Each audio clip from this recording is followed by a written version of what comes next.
Salam Bapak Ibu dan saudara, rekan-rekan pemuda, anak-anakku, sekolah minggu yang terkasih di dalam Tuhan.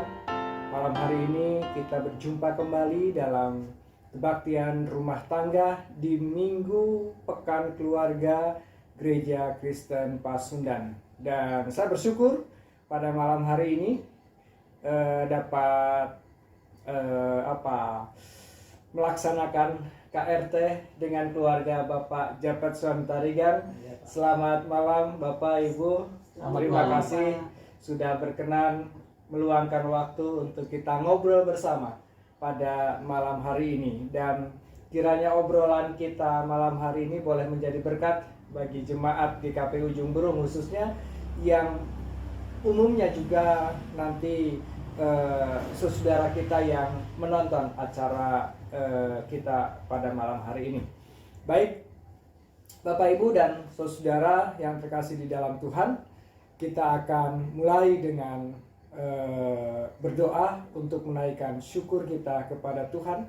Di dalam doa, mari kita berdoa.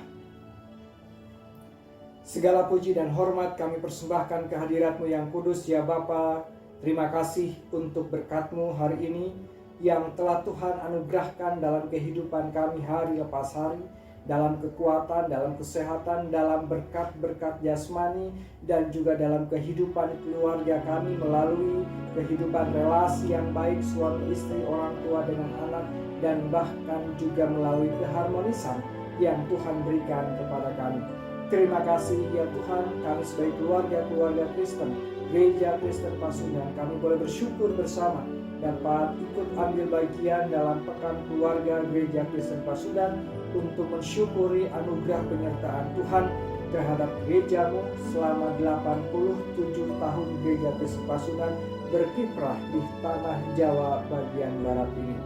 Terima kasih ya Tuhan, pada saat ini kami bersama-sama juga akan membaca dan merenungkan firman-Mu. Tuhan, tolong urapi kami dengan kuasa Roh Kudus-Mu ya Bapa, agar firman yang kami baca dan kami renungkan pada saat ini kiranya juga boleh berkenan di hati kami dan boleh bertumbuh serta menghasilkan buah-buah yang baik. Terima kasih ya Bapa, inilah syukur dan juga permohonan kami yang kami bawa kepadamu di dalam nama Kristus Yesus, Tuhan dan Juru Selamat kami yang hidup. Amin. Bapak Ibu dan saudara-saudara yang terkasih di dalam Tuhan Yesus Kristus, kita akan bersama-sama membaca firman Tuhan dari Ulangan pasal 31.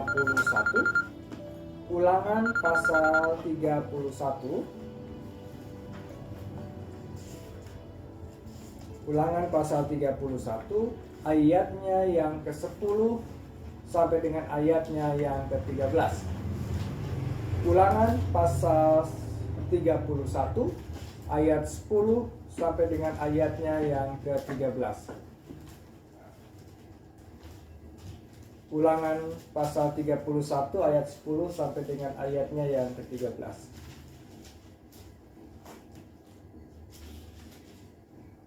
Baik, Bapak Ibu sudah menemukan? Kita baca satu ayat begitu ya. Ulangan pasal 31 ayat 10 sampai dengan ayatnya yang ke-13. Ibu baca ayat 10, Bapak baca ayat 11, saya baca ayat 12, dan nanti kembali lagi Ibu baca ayatnya yang ke-13. Baik, kita mulai. Dan Musa memerintahkan kepada mereka demikian. Pada akhir 7 tahun, pada waktu yang telah ditetapkan dalam tahun penghapusan hutang, yakni hari raya Pondok Daun. Ayat ke-11, apabila seluruh orang Israel datang menghadap hadirat Tuhan Allahmu di tempat yang akan dipilihnya, maka haruslah engkau membacakan hukum Taurat ini di depan seluruh orang Israel. Seluruh bangsa itu berkumpul, laki-laki, perempuan, dan anak-anak, dan orang asing yang diam di dalam tempatmu, supaya mereka mendengarnya dan belajar takut akan Tuhan Allahmu, dan mereka melakukan dengan setia segala perkataan hukum Taurat itu.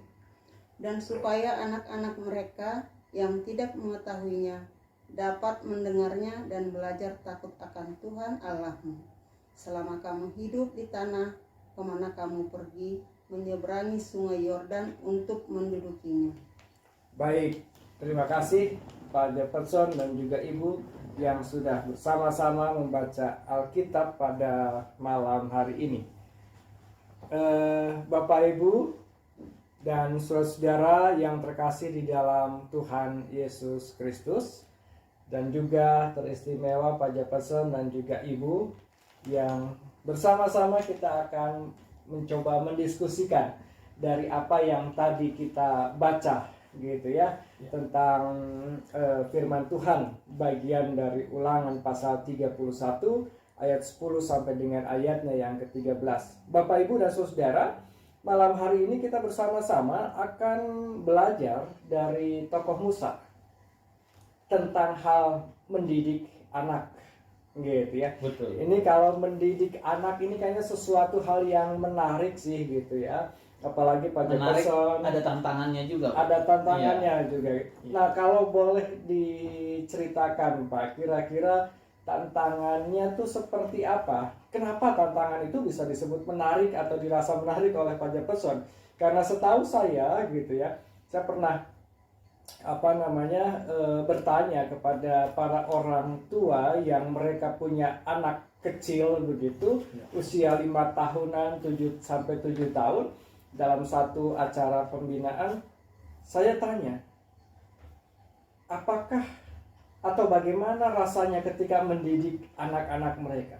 Dan sebagian besar menjawab pusing gitu ya, pusing gitu kan. Nah, tapi Pak Jefferson ini kok kayaknya beda gitu ya, menarik gitu kan, nggak pusing tapi justru malah menarik. Kira-kira bagaimana atau hal apa yang bisa menyebabkan atau menurut Pak Jefferson itu mendidik anak itu menarik? Ya, puji Tuhan ya. Kami dikaruniai 3 orang anak dan ini laki-laki 3-tiganya, Pak. Iya. Ya, tentunya memang ada kekhasan tersendiri menurut saya ketika kita dikaruniai 3 orang anak laki-laki. Situasinya dengan kepada perempuan itu agak sedikit perbedaan menurut saya begitu ya. Antara laki-laki dan perempuan itu beda. Iya, ada perbedaan lah begitu ya. Jadi anak laki-laki ini kan kadang keinginannya sangat kuat, banyak gitu ya, ingin bebas begitu, nggak mau diatur-atur begitu. Nah ini tadi yang saya ungkapkan bahwa ini di sinilah mungkin tantangannya Pak Chris begitu ya. Ya, kalau yang saya alamin sih terkhusus anak saya yang pertama ini Rian begitu ya. Ya banyak banyak tantangan tadi, harus banyak seni menurut saya begitu ya, untuk mendidik gitu ya, mengarahkan gitu ya, dan juga mengingatkan mereka bahwa ini loh, begini loh ajaran firman Tuhan begitu ya. Ini kata Alkitab begitu yang perlu kita turuti begitu ya. Nah, jadi itu Pak Kres. Jadi mengurus ataupun mendidik anak terkhusus laki-laki begitu, tantangan yang paling kuat itu bukan waktu kecil. Kalau kecil hanya menimang-nimang begitu ya, ngasih uang jajan. Tapi tantangannya itu ketika mulai beranjak remaja. Ya, itu dia. Remaja, betul. Nah, di situ yang agak ya kita segalanya kadang kita ada juga gembiranya, tapi kadang ada sedih, kadang juga ada perasaan ingin marah begitu Bang Chris. Iya, memang ketika masa remaja itu ada satu karakteristik yang khas pada masa remaja, gitu ya. Karakteristik yang khas pada masa remaja, misalnya, dia tidak mau dikekang, dia ingin bebas. Karena apa? Karena dia sudah merasa gede, gitu. Dia sudah merasa gede, dia sudah merasa dewasa, sehingga dia tidak mau untuk dikekang, dibatasi segala sesuatu, dia nggak mau, gitu. Lalu kemudian kekhasan yang kedua adalah berkelompok. berkelompok dengan Nah, ini menarik teman-teman ini. segengnya. Nah, ini dia Pak gitu Pendeta. kan. Nah, jadi jangan heran kalau misalnya ketika anak remaja itu datang ke rumah dengan membawa segerombolan temannya. Ya. Ya memang itulah kekhasannya dari anak-anak remaja itu. Kan biasanya itu didasari oleh kesamaan ya. Kesamaan. Kesamaan di antara mereka. Kesamaan ya. di antara Membentuk mereka. geng begitu. Nah, itu dia. Ya. Jadi kesamaan di antara mereka, misalnya kesamaan hobi gitu ya. Ya. Nah, itu bisa menjadi dasar bagi mereka untuk membentuk satu kelompok atau komunitas bagi kelompoknya mereka. Dan dia merasa nyaman di situ. Ya. Dia merasa nyaman di situ. Ya. Nah, Kenapa kira-kira Pak Pendeta mereka merasa nyaman di situ? Apakah karena bebas berbicara, bebas bergaul, atau bagaimana? Ya. Mereka. Dia merasa nyaman di situ karena pertama-tama dia sama. Dia punya hobi yang sama. Dia merasa diterima di situ, gitu kan, dengan teman-temannya, sehingga ada kenyamanan di situ. Ada kenyamanan. Nah, ini yang kalau tidak diakomodir di rumah, ya. karena dia sudah merasa nyaman di kelompoknya dan dia merasa tidak nyaman di rumah, ini yang menjadi bahaya, Pak. Begitu ya, Pak? Iya, karena itu jangan heran ketika di remaja gitu ya, banyak remaja-remaja yang lalu kemudian karena dia tidak nyaman di rumah, dia cari yang nyaman itu di luar. Oh, begitu ya, Pak ya. Mending kalau di luar itu kita masih bisa kontrol. Iya. Gitu ya, komunitasnya kita tahu, kelompoknya kita tahu. Kalau kita tidak tahu dengan siapa dia bergaul, dengan siapa dia masuk ke dalam kelompok itu yang bahaya. Iya. Gitu. Jadi ini juga menjadi pesan bagi orang tua, Bapak Ibu, gitu ya, Pak Jefferson dan Ibu, bagaimana kita sebagai orang tua, sebagai keluarga menciptakan suasana nyaman di rumah bagi anak-anak. Iya. Tapi sekarang justru terlalu nyaman, Pak Pendeta. Nah, terlalu nyaman. Ini karena apa? Sekarang karena masa pandemi ini, Iya. akhirnya terlalu nyaman di rumah, dia tidak mau keluar. Gitu ya. Sehingga mengganggu relasi. Mengganggu relasi dengan teman-temannya, dia mengganggu relasi dengan dengan gurunya di sekolah gitu. Dan bahkan mungkin juga dia belum bertatap muka, guru saya di mana dan di sekolah di kelas yang sekarang ini. Iya. Wali kelasnya siapa? Mungkin dia juga nggak tahu gitu kan. Bahkan posisi kelasnya pun di mana nggak tahu. Ini memang menjadi persoalan. Tetapi sekali lagi, apa yang disampaikan oleh Musa dalam pembacaan kita pada saat ini, bagaimana dia menempatkan pendidikan anak di tengah-tengah kehidupan keluarga, di tengah-tengah kehidupan persekutuan, menjadi sesuatu hal yang penting sebenarnya. Gitu. Menjadi sesuatu yang sangat penting. Karena itu di sini ketika Musa menyampaikan firman ini, gitu ya, pada saat itu tadi dikatakan ada perayaan Pondok Daun dan itu harus diikuti oleh semua kategori, orang tua, laki-laki, perempuan, anak-anak, itu harus diikuti. Terutama kita memberikan perhatian kepada anak-anak. Iya, betul. Anak-anak kan kita menaruh harapan nih untuk masa depan tentang anak-anak kita nih. Dan kepemimpinan kita ada di anak-anak. Iya. Dan itulah juga yang ingin dipesankan oleh Musa kepada kita. Anak-anak itu adalah penerus. Bagaimana mereka dapat meneruskan hukum Taurat, firman Allah, kalau mereka tidak dididik sejak dini. Iya. Nah ini dia dapat cukup menarik. Karena begini, jelas kalau dalam Alkitab firman Tuhan itu kita mengarahkan anak-anak ataupun katakanlah mengajar anak-anak untuk katakanlah mereka sesuai dengan kehendak Tuhan yang ada di Alkitab, kan begitu Pak Kris? Iya. Nah, tetapi terkadang ini yang terjadi, kadang gap antara orang tua dan juga anak. Nah, di situ juga tantangannya dan seninya. Ini dia, menarik Pak, sebenarnya menarik. Kita belajar dari Musa supaya tidak terjadi gap antar ada jarak, ada pemisah pemberlakuan perlakuan beda antara orang tua dengan anak, Musa mulai mengajarkan, menekankan kepada keluarga-keluarga sejak dini libatkan dia. Iya. Gitu kan? Kenapa anak-anak disuruh ikut ambil bagian dalam perayaan Pondok Daun? Pondok Daun diperingati sebagai peristiwa pembebasan. Iya. Untuk pembebasan umat Israel. Gitu kan? Dari tanah Mesir. Dari perbudakan. Fungsinya untuk apa? Untuk mengingat bahwa di situ ada penyertaan Tuhan. Iya.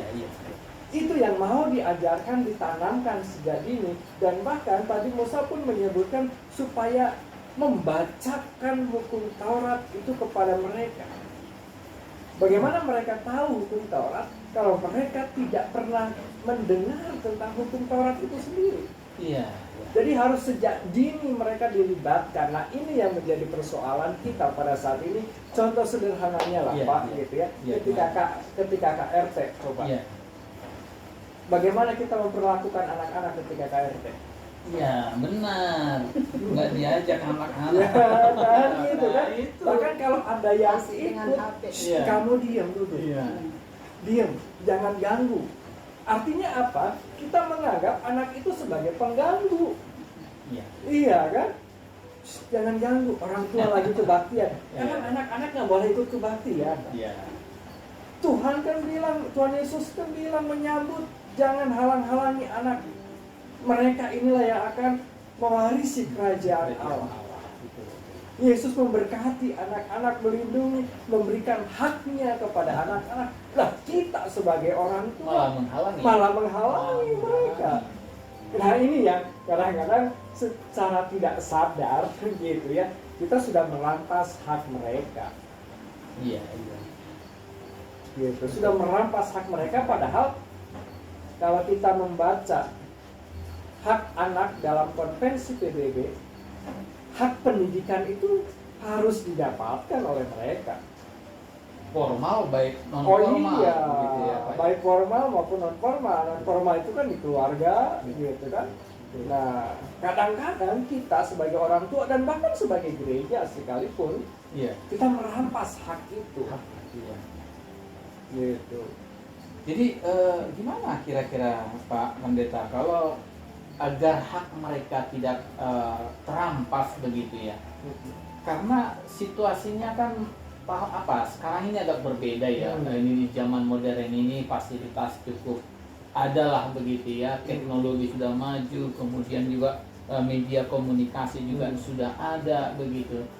Terkadang tantangannya itu justru bagaimana mengajak mereka untuk ikut, katakanlah dalam KRT.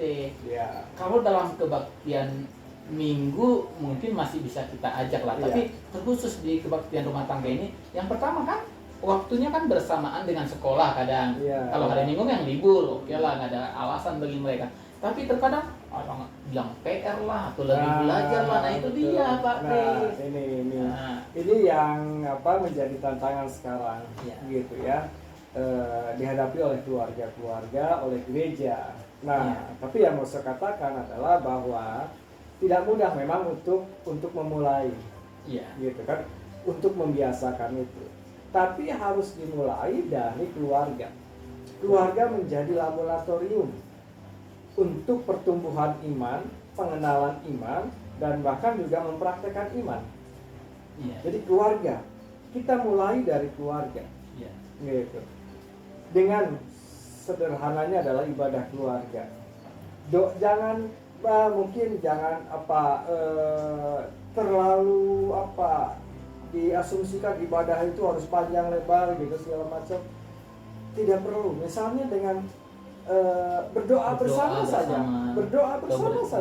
bernyanyi gitu, atau membaca ayat 1-2 ayat Alkitab gitu kan, itu sudah cukup. Nah, ini yang ingin disampaikan oleh Musa juga, membiasakan itu.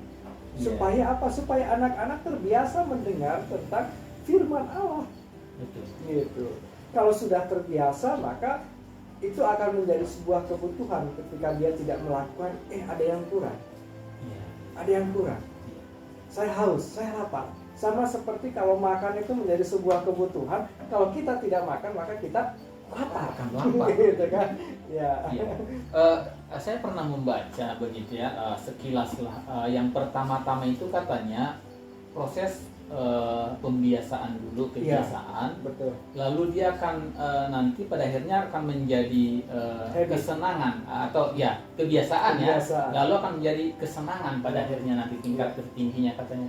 Mungkin itu juga yang perlu kita biasakan Pak Betul. Kris di dalam mendidik anak-anak untuk taat begitu ya kepada firman Tuhan begitu. Nah tapi memang tentu orang tua, katakanlah saya sendiri mungkin masih punya keterbatasan untuk mendidik anak sesuai dengan apa yang dikehendaki Tuhan begitu ya.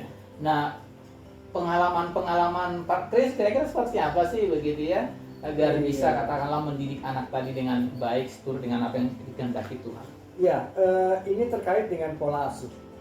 Pola asuh, ya. Ada bentuk terkait dengan pola asuh. Pola asuh seperti apa yang akan kita terapkan?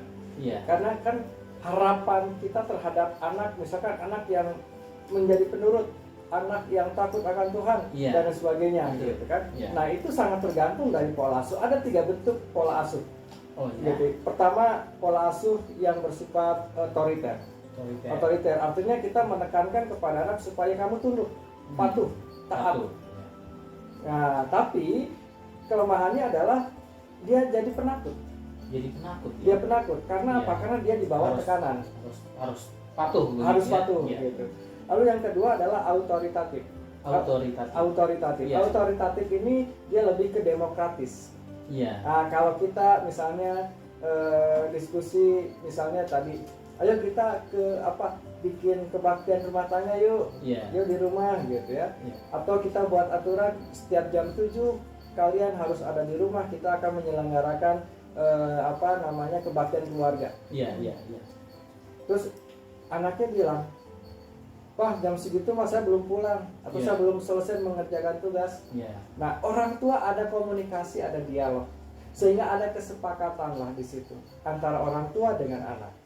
Nah, di situ kelebihannya adalah kita bisa menerapkan disiplin, tapi kita juga memberikan kesempatan kepada anak untuk mengungkapkan apa yang menjadi keinginannya. Mengungkapkan salah satu keinginannya atau mengungkapkan keinginan itu adalah hak anak. Iya. Nggak boleh dilawan. Mengungkapkannya. Mengungkapkannya. Iya. Gitu kan, lalu kemudian menyampaikannya kepada kita, dan sebagai orang tua kita harus mengakomodir Iya. apa yang menjadi keinginan si anak. Katakanlah seperti ini Pak Kris, keinginannya yang nggak mau gitu, itu gimana kita menjawabnya sebagai orang tua? Ini dalam pendekatan atau pola asuh autoritatif, penekanannya adalah kepada kasih, kepada cinta kasih kita. Cinta kasih itu muncul karena ada kelekatan, karena kedekatan gitu ya antara kita dengan si anak itu. Nah, ini yang kadang-kadang tidak kita sadari sebagai orang tua dan seringkali diabaikan oleh kita sebagai orang tua. Padahal ini menjadi satu kebutuhan, kelekatan cinta kasih kita ini kepada si anak ini. Orang tua menganggap sudah cukup kalau kita sudah memberikan makan, minum, pakaian, sekolahkan, udah cukup. Iya. Tapi kelekatan antara kita dengan si anak itu jarang sekali diperhatikan.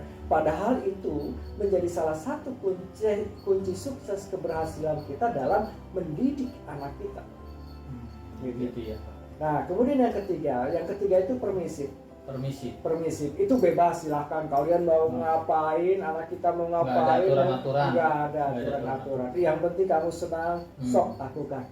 Gitu. Ada begitu ya Pak? Ada juga ya. Itu pola asuh yang seperti itu. Jadi silahkan kamu mau kemana, mau pulang jam berapa, mau mandi, mau enggak, mau belajar, mau enggak, masa bodoh. Iya. Gitu.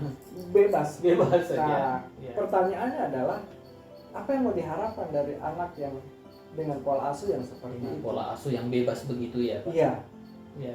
Apa yang kita harapkan dengan anak yang tidak diperkenalkan dengan pendidikan, dengan kedisiplinan? Iya. apalagi memperkenalkan Tuhan. Apalagi memperkenalkan Tuhan, betul, betul. Itu kan. Tuhan bagi mereka mungkin suatu hal yang nggak kelihatan ini kok, kan begitu ya Pak ya? Betul, Iya. gitu kan. Jadi bisa dianggap sebagai sesuatu yang nggak penting.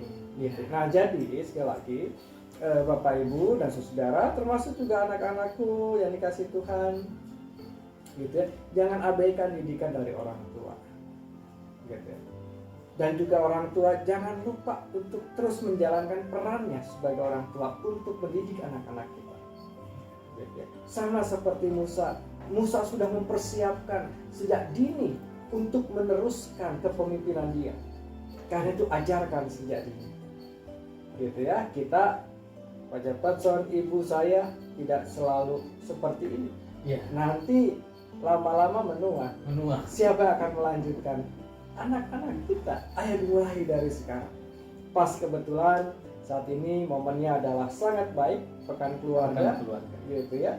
Kita diingatkan melalui kisah Musa untuk jangan mengabaikan didikan kita kepada anak-anak kita. Tongkat estafet pelayanan kita ke depan ada di anak-anak kita. Generasi penerus pewaris tahta kerajaan keluarga. Ya, betul ya. ya. Itu kan nama baik keluarga ada di pundak mereka. Betul Pak. Gitu, karena itu jangan abai dengan pendidikan terhadap anak. Terus bangun kedekatan dengan anak-anak kita. Apapun tantangan dan persoalan pasti kita bisa hadapi. Kesetiaan, kesabaran, dan ketekunan. Tadi saya menarik ketika Pak Jefferson katakan mendidik itu adalah seni. Betul, harus sepakat Pak. Kalau dikatakan seni berarti kita harus menikmati. Sama seperti sebuah lukisan itu adalah seni. Ya. Hanya orang yang tidak tahu seni yang mengatakan lukisan itu jelek dan dia tidak akan bisa menikmatinya. Nah, iya kan? Tapi kalau dia bisa menikmatinya, lukisan sesederhana betapa indahnya gitu.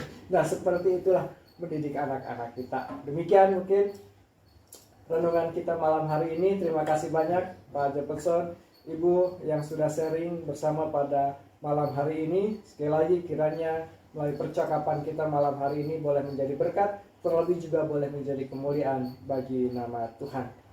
Amin. Bapak, Ibu, dan saudara, kita akan bersama-sama menaikkan doa syafaat. Dan doa syafaat ini akan dibawakan oleh bertiga, Ibu Repulita, Pak Jefferson, dan saya. Dan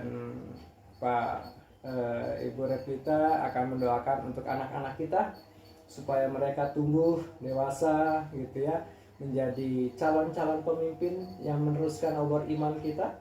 Dan Pak Jefferson mendoakan untuk para orang tua supaya dapat menjalankan perannya sebagai orang tua dalam mendidik anak-anak dan juga cucu-cucu. Mungkin bagi yang sudah punya cucu, ya, kita diberikan tugas juga oleh anak kita untuk menjadi mewakili mereka menjalankan peran sebagai orang tua. Dan nanti saya penutup. Ya, kita mulai dari Ibu, nanti Pak. Baik, mari kita bersatu di dalam doa. Tuhan Allah Bapa yang bertata di dalam kerajaan surga, kami mengucap syukur Tuhan atas penyertaan dan tuntunan-Mu kepada kami. Tuhan, di sini kami berdoa khususnya kepada anak-anak kami, di mana Tuhan masih dalam tuntunan dari Tuhan, baik dari sekolah, pendidikan, baik di dalam gereja.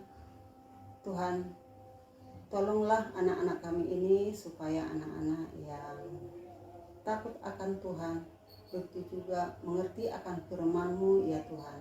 Tuhan, begitu juga anak-anak kami ini kami serahkan kepadamu agar anak-anak kami bisa mengerti akan firman-Mu. Terima kasih ya Tuhan. Kami serahkan anak-anak kami ke dalam tangan-Mu. Ya Allah, terima kasih Tuhan atas percakapan kami, atas renungan firman Tuhan yang hadir pada saat ini ya Tuhan. Kami belajar Tuhan tentang Musa dan kepemimpinannya, dan bagaimana Tuhan Musa juga mengajarkan dan mendidik pada anak-anak untuk ikut serta untuk ikut ambil bagian Tuhan dalam menyembah Engkau ya Allah. Bapa Surgawi, pada saat ini dengan kerendahan hati Tuhan kami memohon, kami sebagai orang tua, terkhusus hamba-Mu dan juga ibu di rumah ini Tuhan, mungkin masih mempunyai keterbatasan dalam mendidik anak-anak kami.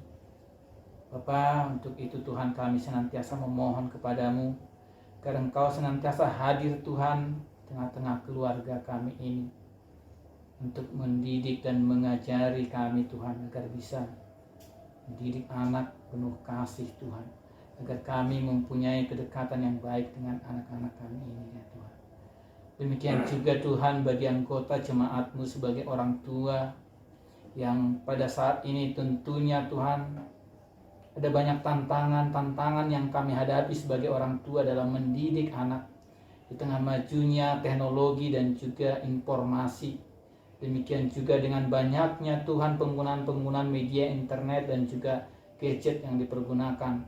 Inilah salah satu tantangan tentunya ke depan bagi kami orang tua ya Tuhan, agar kami Tuhan dapat mengajari anak-anak kami ini bahwa mereka adalah anak-anak Tuhan. Mereka adalah anak-anak yang dikasihi oleh Tuhan. Untuk itu Tuhan ingatkan kami sebagai orang tua, agar kami senantiasa dapat mengajari, mengarahkan anak kami Tuhan, agar mereka dapat memuji dan menyembah Engkau ya Allah. Tengah-tengah keterbatasan yang kami miliki sebagai orang tua Tuhan, kami percaya Engkau akan hadir di tengah-tengah keluarga kami, di tengah-tengah keluarga jemaat GKP Ujung Berung ya Tuhan. Hadirlah Tuhan di tengah-tengah keluarga kami sebagai pemimpin kami ya Tuhan, yang akan mengarahkan, yang akan membimbing kami sebagai orang tua, agar dapat membimbing dan mendidik anak-anak kami seturut dengan apa yang Engkau kehendaki Tuhan melalui firman-Mu ya Allah. Terima kasih Tuhan, kami punya pengharapan yang sangat besar terhadap Engkau ya Allah, karena kami yakin dan percaya hanya Engkaulah yang mampu Tuhan mengajari dan mendidik kami dengan baik ya Tuhan, agar firman-Mu Tuhan senantiasa hadir di tengah-tengah rumah tangga kami masing-masing. Terima kasih Tuhan. Terima kasih ya Bapa. Bapa kami surga, kami melanjutkan syafaat kami. Kami berdoa bagi kehidupan persekutuan kami GKP Jemaat Ujung Berung ini. Kami berdoa bagi majelis jemaat. Kami berdoa bagi komisi dan juga panitia. Tuhan, pakai kami sebagai orang tua untuk melanjutkan dan mengajarkan kebenaran firman Tuhan di tengah-tengah kehidupan persekutuan kami, sehingga firman-Mu boleh terus diperdengarkan dan dipersuarakan, sehingga banyak orang yang boleh diberkati, dikuatkan dan diteguhkan, dan bahkan juga memberlakukan firman-Mu. Bapa, kami juga saat ini berdoa bagi saudara-saudara kami yang sedang sakit. Tuhan, kiranya Engkau hadir dalam kehidupan mereka masing-masing ketika membutuhkan kesembuhan dan pertolongan Tuhan.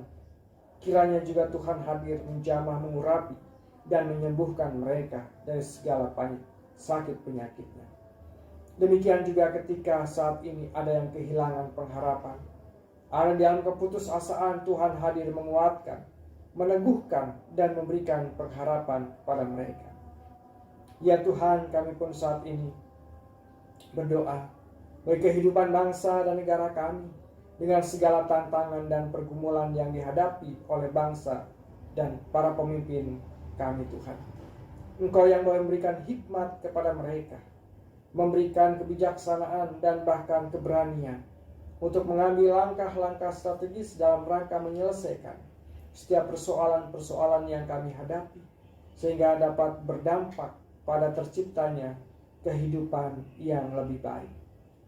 Bapa kami surga, terima kasih.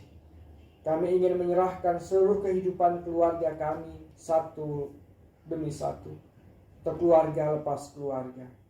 Kiranya Engkau yang senantiasa hadir dalam kehidupan keluarga kami, memberikan kedamaian, ketenangan, memberikan berkat-berkat-Mu dalam usaha dan pekerjaan kami masing-masing ya Bapa. Terima kasih ya Kristus. Inilah doa kami yang kami bawa kepadamu dalam nama Kristus Yesus yang sudah mengajar kami berdoa. Bapa kami di surga, dikuduskanlah namamu, datanglah kerajaanmu, jadilah kehendak-Mu di bumi seperti di surga. Berikanlah kami pada hari ini makanan kami yang secukupnya, dan ampunilah kami akan segala kesalahan kami, seperti kami juga mengampuni orang yang bersalah pada kami. Dan janganlah bawa kami ke dalam pencobaan, tapi lepaskanlah kami daripada yang jahat. Sebab Engkau punya kerajaan dan kuasa dan kemuliaan sampai selama-lamanya. Amin. Bapak, Ibu, dan saudaraku yang terkasih dalam Tuhan, kita akan mengakhiri ibadah keluarga malam hari ini dengan permohonan berkat. Kiranya kasih karunia Allah Bapa, Anak dan Roh Kudus menyertai saudara-saudara sekalian saat ini sampai selama-lamanya. Amin. Bapak, Ibu, dan saudaraku yang terkasih dalam Tuhan Yesus Kristus, ibadah keluarga malam hari ini telah selesai. Terima kasih banyak Pak Jefferson, Ibu yang sudah meluangkan waktu untuk sharing bersama pada malam hari ini. Kiranya juga boleh menjadi berkat bagi kita dan juga bagi Bapak Ibu semua. Tuhan Yesus memberkati.